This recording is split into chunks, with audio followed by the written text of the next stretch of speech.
I rise to speak on the proposed National Reconstruction Fund Corporation Bill. I want to thank Minister Ed Husic for giving me the opportunity to discuss the NRF bill with him. It is my understanding that the purpose of the bill is to resurrect Australia's industrial and manufacturing capacity.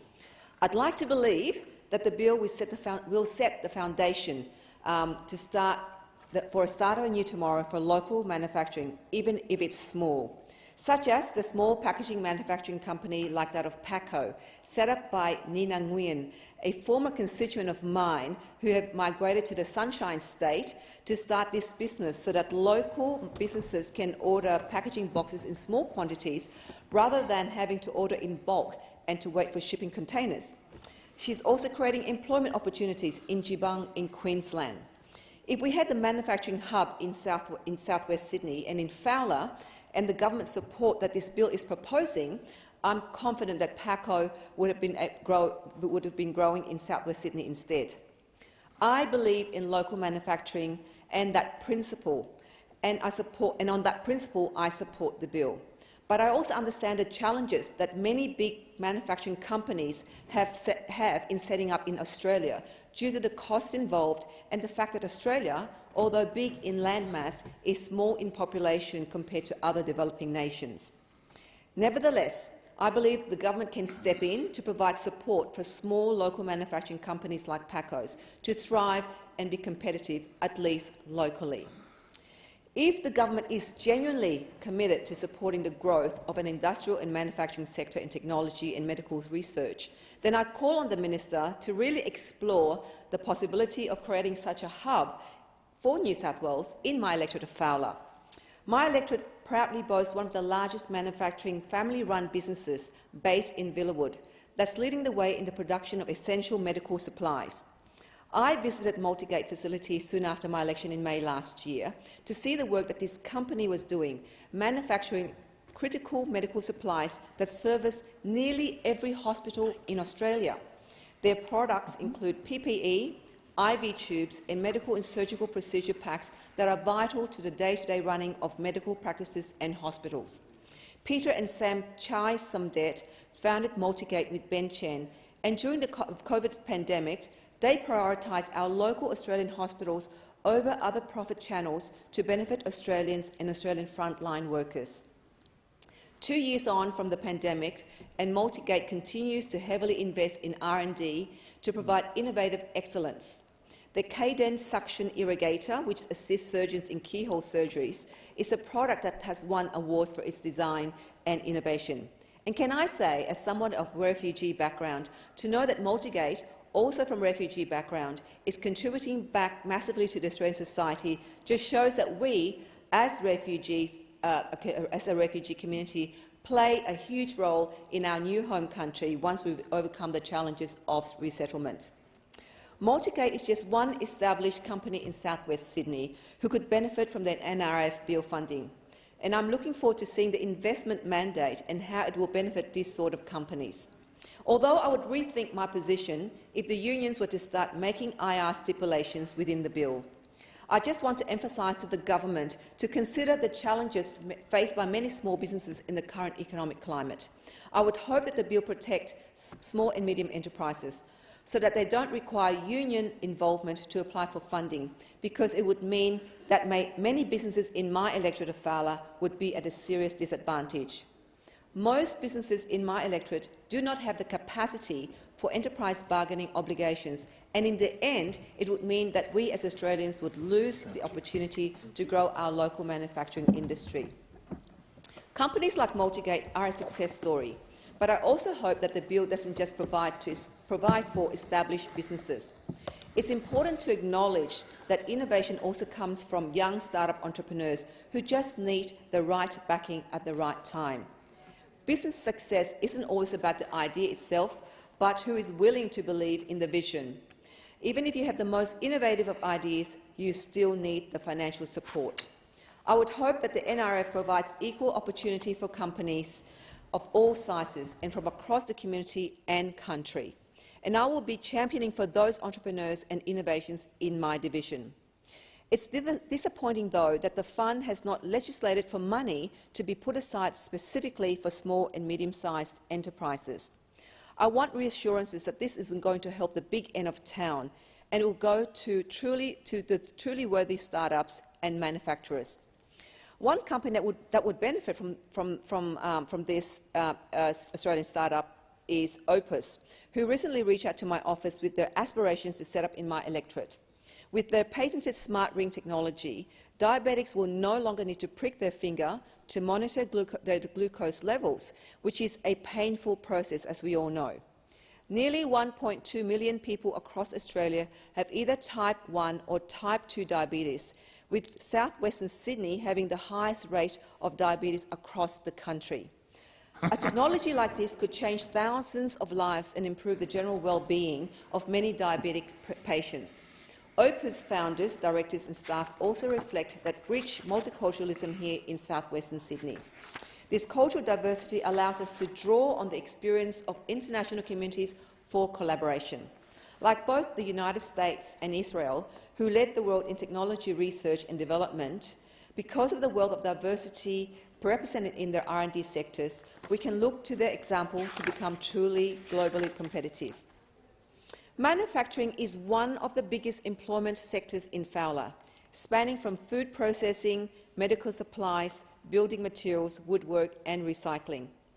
I, for one, disagree with those people who believe that manufacturing in Australia is a dying sector, and there isn't any reason for intervention into an industry that is becoming irrelevant. Those people want us to rely on cheap imports instead of locally made products. Now is the time to reinvigorate our manufacturing sector. Without local manufacturing, we become reliant on external forces, which was painfully evident during the COVID pandemic, when our country all but came to a complete halt. People in New South Wales relied on our local drivers to deliver food and our warehouses to continue making goods. However, that was not enough to sustain our economy. Even as we recover from the impacts of the pandemic, we are still feeling the hurt from the devastation it left behind. The aftermath of the pandemic showed a glaring flaw within the Australian economy. We were not sustainable without our imports market, but we have the power to change that. 2 years on, we are still seeing unprecedented material supply shortages as a result of the pandemic, and it is up to us to ensure this never happens again. As I have said, in principle, I support the NRF funding that encourages local manufacturing. However, any such bill must address the skills and labour shortages we are currently experiencing, especially within the manufacturing sector. I recently met with Simon, a local mechanic who owns Bonerick Tyres. He told me that it is increasingly difficult to import tyres from overseas due to logistics and costs, and at the local level, he's struggling to find skilled workers. He said, quote, "I have been in business for over 27 years and as a family business for 45 years. We have seen it all from a number of recessions, high fuel costs, interest rates well over 18%, import shortages and COVID, but this is the worst we have seen. The government seems to be throwing money at it by giving us incentives, but we don't need money. We need people to come to work to make money. Therefore, in order for our manufacturing industry to get back to work, we need workers, not just money." A 2021 report by David Gonski and Professor Peter Shergold into the vet sector points out the societal shift from the vet sector to higher education due to negative perceptions. Vet graduates are no less valuable than university graduates. After all, university isn't everyone's cup of tea. Some people are more entrepreneurial and may prefer to start their own business after high school or TAFE, so they can work their own hours while earning a decent salary. We need to shift the public discourse around vet courses to let our future generations know that they do not need to go to university to consider to be successful. I understand the Institute of Applied Technology has been set up in New South Wales to tackle this issue. This gives vet participants the opportunity to upskill via micro-credentials. This is very important, the micro-credentials pathway, so that they can start shifting into the innovative technology sector. I ask that the government bring together vets, universities and businesses to ensure we do not lack the workforce shortages once our advanced manufacturing industries get set up. And I hope they do get to start the process of setting it up. There's no point in having innovative products if there's no one around to build or run them. The pandemic also demonstrated the need for the government to establish a Centre for Disease Control so that we can better prepare for health crises across the country. In their submission to the Minister, Research Australia suggested that the ministers should obtain the advice of a future CDC about medical products for which there is a critical unmet need for domestic manufacturing.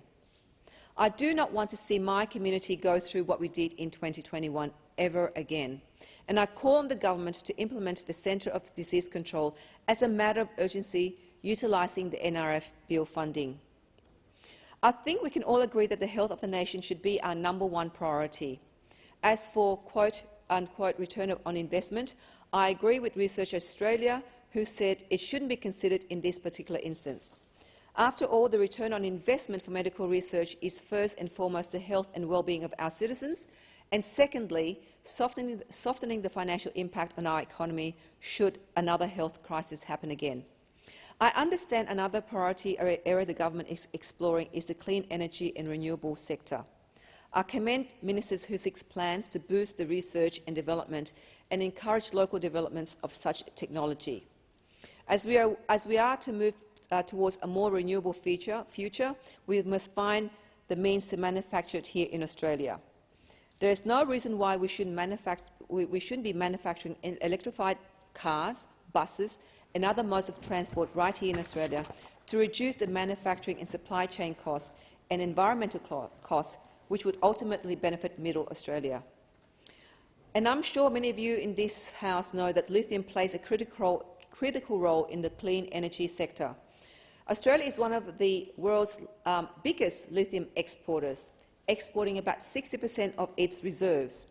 At the moment, we export lithium abroad for extracting and refining, then that gets exported again to another country to make batteries to be installed in EVs, then those cars get imported back to Australia. It just doesn't make sense. If we take measured approaches to ensuring we have a sustainable long-term manufacturing economy, then we have the potential to be leaders in the renewable manufacturing sector.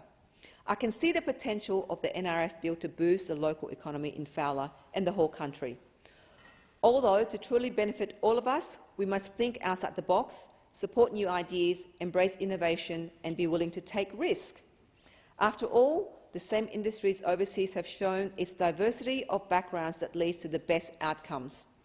And with that in mind, I was glad I have reassurance, well, there's a reassurance only from the Minister, that the board will have people from culturally, linguistically diverse backgrounds and with personal experiences in this sector. It's an assurance. Whether or not that's going to be implemented is another question. But I'll take heed for comfort in being reassured. And as we look to develop innovation in manufacturing in Australia, let's go west. Go to southwest Sydney, where we have the people, the energy, the cultural diversity, the talent and the potential to reignite the manufacturing sector in Australia.